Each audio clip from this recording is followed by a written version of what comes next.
Coming up on 5 Minute News. Biden touts economic success in battleground Pennsylvania. Ohio police release video of them executing pregnant black woman. And Putin won't renew grain deal until West meets his demands. It's Tuesday, September 5. I'm Anthony Davis. President Joe Biden spoke of his likely 2024 rival Donald Trump in a Labor Day speech aimed at shoring up support in Pennsylvania, a state he needs to win next year to retain the White House. A self-described champion of labor unions, Biden addressed union workers in Philadelphia as he sought to explain his economic policies to a public still worried about the economy despite easing inflation and low unemployment levels. It wasn't that long ago we were losing jobs in this country, Biden said ahead of a parade marking the U.S. Labor Day holiday. In fact, the guy who held this job before me was just one of two presidents in history who left office with fewer jobs in America than when he got elected. Unemployment rose sharply towards the end of Trump's term in a pandemic-driven economic downturn. Since January 2021, job growth has averaged 436,000 per month, and now the US is 4 million jobs above the pre-pandemic streak. Biden earlier in the day weighed in on the tensions between the United Auto Workers Union and the Detroit 3 automakers, telling reporters he thought it was unlikely UAW would strike when its current contract expires on September 15. Rebuilding crumbling infrastructure has been a part of Biden's pitch to voters, with a $1 trillion infrastructure law pumping money into projects built with union labor. In a Labor Day post on Truth Social, Donald Trump, currently campaigning as the leading Republican presidential candidate while facing 91 felony charges across 4 criminal indictments, denounced the push for electric vehicles as the idiot policy of President Joe Biden.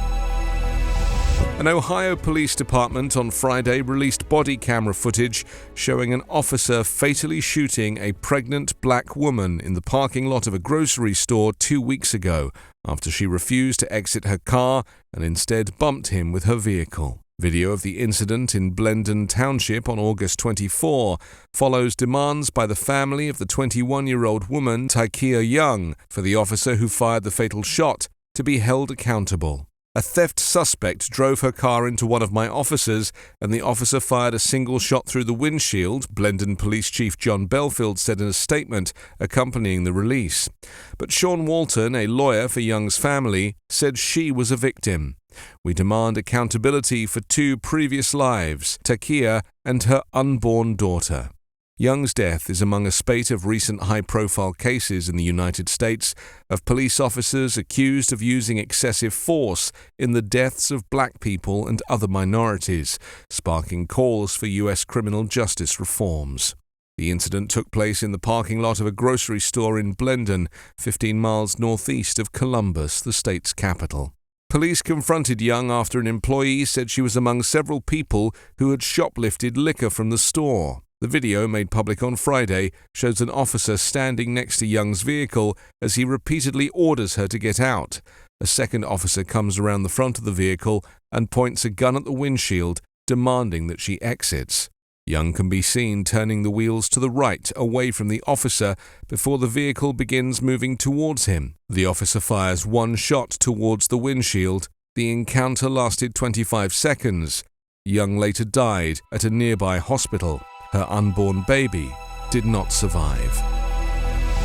Russian President Vladimir Putin has said that a landmark deal allowing Ukraine to export grain safely through the Black Sea amid the war won't be restored until the West meets Moscow's demands on its own agricultural exports. Ukraine and its Western allies have dismissed the Kremlin's demands as a ploy to advance its own interests. Still, Putin's remarks dashed hopes that his talks with Turkish President Erdogan could revive an agreement seen as vital for global food supplies, especially in Africa, the Middle East, and Asia. Russia refused to extend the deal in July, complaining that a parallel agreement promising to remove obstacles to Russian exports of food and fertilizer hadn't been honored. It said restrictions on shipping and insurance hampered its agricultural trade, though it has shipped record amounts of wheat since last year. After talks with Vladimir Putin, the Turkish president said that it would soon be possible to revive the grain deal that the United Nations says helped to ease a food crisis by getting Ukrainian grain to market. Erdogan, who previously played a significant role in convincing Putin to stick with the deal, and the United Nations are both trying to get Putin to return to the deal. Erdogan said that Russia's expectations were well known to all and that the shortcomings should be eliminated, adding that Turkey and the United Nations had worked on a new package of suggestions to ease Russian concerns. 5 Minute News is an Evergreen podcast covering politics, inequality, health and climate, delivering independent, unbiased and essential world news daily.